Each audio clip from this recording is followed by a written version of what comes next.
దినవృత్తాంతములు మొదటి గ్రంథము 22వ అధ్యాయము. మరియు దేవుడైన యెహోవా నివాస స్థలము ఇదే అని, ఇశ్రాయేలీలర్పించు దహన బలులకు పీఠము ఇదే అని దావీదు సెలవిచ్చెను. తరువాత దావీదు ఇశ్రాయేలీల దేశమందుండు అన్యజాతి వారిని సమకూర్చుడని ఆజ్ఞ ఇచ్చి దేవుని మందిరమును కట్టించుటకై రాళ్లు చెక్కువారిని నియమించెను. వాకిళ్ల తలుపులకు కావలసిన మేకులకేమి చీలలకేమి విస్తారమైన ఇనుమును, తోచశక్యము కానంత విస్తారమైన ఇత్తడిని, ఎంచనలవి కానన్ని దేవదారు మ్రాణులను దావీదు సంపాదించెను. సీదోనీయులను తూరీయులను దావీదునకు విస్తారమైన దేవదారు మ్రాణులను తీసుకొని వచ్చుచుండిరి. నా కుమారుడైన సొలొమోను పిన్న వయసు గల లేతవాడు.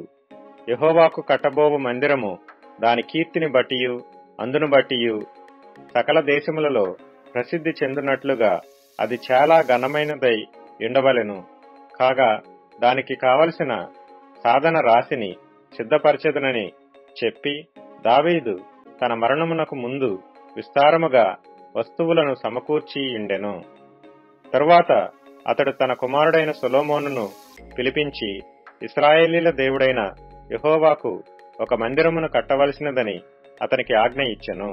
మరియు దావీదు సొలొమోనుతో ఇట్లనెను, నా కుమారుడా, నేను నా దేవుడైన యెహోవా నామఘనత కొరకు ఒక మందిరమును కట్టించవలనని నా హృదయమందు నిశ్చయము చేసుకుని ఉండగా యెహోవా వాక్కు నాకు ప్రత్యక్షమై ఇలాగు సెలవిచ్చెను, నీవు విస్తారముగా రక్తము ఒలికించి గొప్ప యుద్ధములు జరిగించిన వాడవు.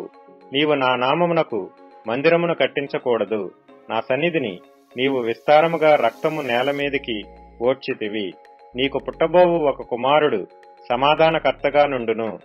చుట్టూ ఉండు అతని శత్రువులనందరినీ నేను తోలివేసి అతనికి సమాధానము కలుగజేతును. అందువలన అతనికి సొలొమోను అను పేరు పెట్టబడును. అతని దినములలో ఇశ్రాయేలీలకు సమాధానమును విశ్రాంతియు దయచేయుదును. అతడు నా నామమునకు ఒక మందిరమును కట్టించును. అతడు నాకు కుమారుడై ఉండును. నేనతనికి తండ్రినై ఉండును. ఇశ్రాయేలీల మీద అతని రాజ్య సింహాసనమును నిత్యము స్థిరపరచుదును.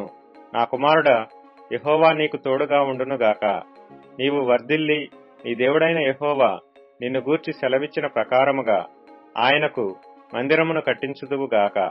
నీ దేవుడైన యెహోవా ధర్మశాస్త్రమును నీవు అనుసరించున్నట్లుగా యెహోవా నీకు వివేకమును తెలివిని అనుగ్రహించి ఇశ్రాయేలీల మీద నీకు అధికారము దయచేయునుగాక. యెహోవా ఇశ్రాయేలీలను గూర్చి మోషేకు ఇచ్చిన కట్టడల ప్రకారముగాను ఆయన తీర్చిన తీర్పుల ప్రకారముగాను జరుపుకొనుటకు నీవు జాగ్రత్త పడిన ఎడల నీవు వృద్ధి పొందుదువు. ధైర్యము తెచ్చుకొని బలముగా ఉండుము. భయపడకము, దిగులు పడకము.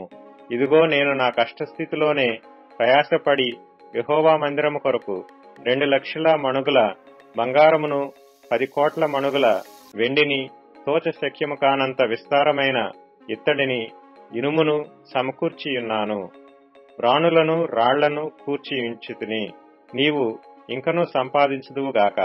మరియు పనిచేయతగిన విస్తారమైన శిల్పకారులను, కాశ్య పనివారును, వడ్రవారును, ఏ విధమైన పనినైనను నెరవేర్చగల మంచి పనివారును నీ యొద్ద ఉన్నారు.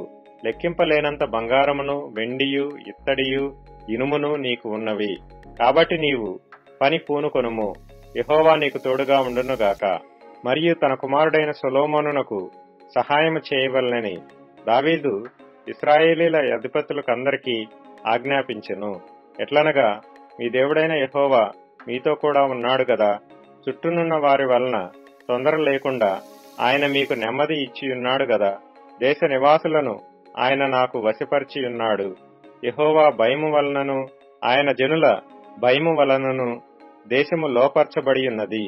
కావున హృదయపూర్వకముగా మీ దేవుడైన యెహోవాను వెదుకుటకు మీ మనసులు దృఢపరచుకుని ఆయన నిబంధన మందసమును, దేవునికి ప్రతిష్ఠితమైన ఉపకరణములను ఆయన నామము కొరకు కట్టబడు ఆ మందిరములోనికి చేర్చుటకై మీరు పూనుకొని దేవుడైన యెహోవా పరిశుద్ధ స్థలమును కట్టుడి.